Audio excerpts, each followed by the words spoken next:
Hi అండి. నేను doctor K Chanakya Kishore, senior intervention cardiologist, Care hospital, హైటెక్ సిటీ.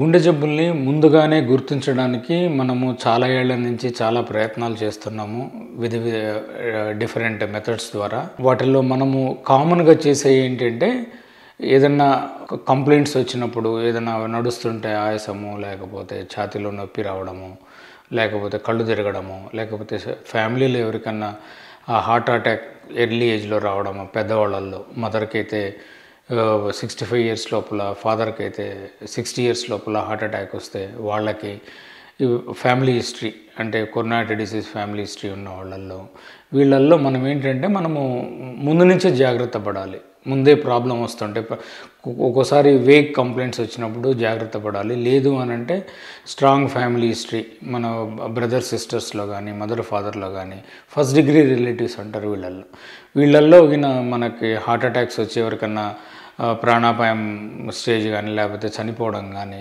వాళ్ళకి యాంజియోప్లాస్టీ కానీ, లేకపోతే బైపాస్ సర్జరీ కానీ, ఇట్లాంటి ఏదన్నా జరిగినప్పుడు మనము ముందే జాగ్రత్త పడాలి. ఎలా జాగ్రత్త పడతామంటే, మనము చేసే కామన్ టెస్ట్లు ఏంటంటే ముందే గుర్తించడానికి heart attacks ECG, echo, TMT అంటాము. కొద్దిమందికి కొలెస్ట్రాల్ కూడా మనం చెక్ చేస్తాం. కొలెస్ట్రాల్ ఎక్కువ ఉన్న వాళ్ళు అంటే ఫ్యామిలీ హిస్టరీలో కొంతమందికి ఫెమిలియల్ హైపర్ కొలెస్ట్రాలిమియా అంటారు. అంటే వాళ్ళల్లో ఫ్యామిలీస్లో ఎక్కువ కొలెస్ట్రాల్ ఉంటుంది. నార్మల్గా ఉండాల్సిన దానికంటే 3-4 times ఎక్కువ ఉంటుంది. అటువంటి వాళ్ళల్లో కూడా ఎర్లీగా హార్ట్ అటాక్స్ రావడానికి ఛాన్స్ ఉంటుంది అన్నమాట. ఇటువంటి వాళ్ళల్లో మనము జాగ్రత్త పడాలి. ఈ ఈసీజీ, ఈకోలో కొద్దిమందికి ఏదన్నా చేంజెస్ ఉంటే తెలుస్తుంది. ఈసీజీలో సడన్గా చనిపోవడానికి ఏమన్నా సూచనలు ఏమన్నా చూపిస్తున్నాయంటే అరిథమియాస్ అంటారు. అరిథమియాస్ వచ్చే విధానం ఛాన్సెస్ ఏమైనా ఉన్నాయా లేదని తెలుస్తుంది ఈసీజీలో.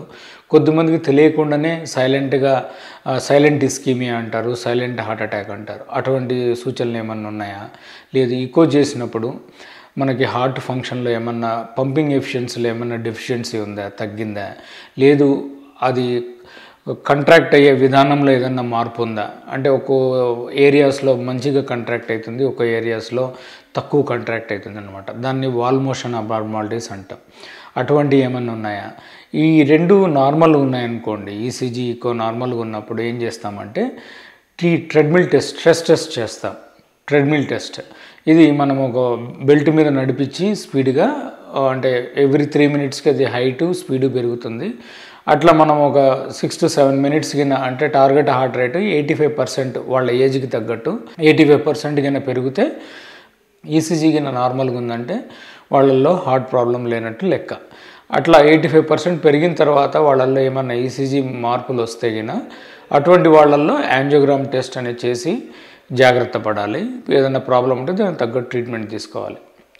కొద్దిమందిలో యంగ్ స్మోకర్స్ ఉంటారు, ఫ్యామిలీ హిస్టరీ ఉంటుంది, ఫ్యామిలీ హైపర్ కొలెస్ట్రామియా ఉంటుంది. ఇటువంటి వాళ్ళల్లో ఏంటంటే మనం ముందుగానే కొద్దిగా వాల్యుబుల్ టెస్ట్ ఏంటంటే సిటీ కొర్నరీ యాంజియోగ్రామ్ అంటారు.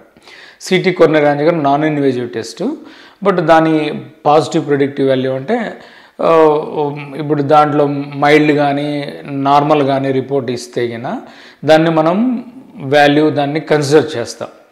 అట్లా కాకుండా మోడరేట్ అంటే కొద్దిగా 50% కంటే ఎక్కువ ప్రాబ్లం ఉన్నాయి అన్నట్లు చూపిస్తే 40-50% కంటే ఎక్కువ మళ్ళీ రెగ్యులర్ యాంజియోగ్రామ్ చేసి దాన్ని కన్ఫర్మ్ చేయాలన్నమాట. ఎందుకంటే దాని పాజిటివ్ ప్రిడిక్టివ్ వాల్యూ తక్కువ ఉంటుంది, నెగిటివ్ ప్రిడిక్టివ్ వాల్యూ ఎక్కువ ఉంటుంది.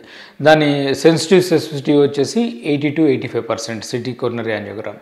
కొద్దిమందిలో అది కూడా దాంట్లో ఏంటంటే మనము డై ఇస్తాం, కంట్రాస్ట్ ఇస్తాం. కొద్దిమందికి అది కిడ్నీ ఎఫెక్ట్ కావడానికి ఛాన్స్ ఉంటుంది. అది కూడా వద్దనుకుంటే కొద్దిమందిలో మనము సిటీ కొర్నరీ కాల్షియం అనేది టెస్ట్ చేస్తాం.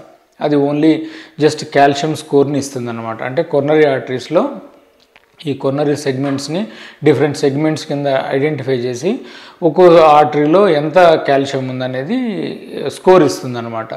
యూజువల్గా నార్మల్గా అయితే 0 ఉండాలి.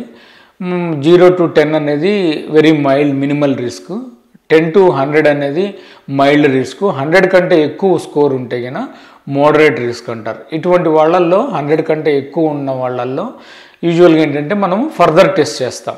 అంటే ఈ ట్రెడ్మిల్ టెస్ట్ కానీ, లేకపోతే డోబుటమిన్ స్ట్రెస్ టెస్ట్ కానీ, ఇకో కానీ, లేదనంటే స్ట్రెస్ థాలియం కానీ, ఇటువంటి టెస్ట్లు చేస్తాము. చేసి వాటిల్లో ఏదైనా ప్రాబ్లం ఉన్నప్పుడు రెగ్యులర్ ఇన్వేజివ్ యాంజియోగ్రామ్కే వెళ్తామన్నమాట.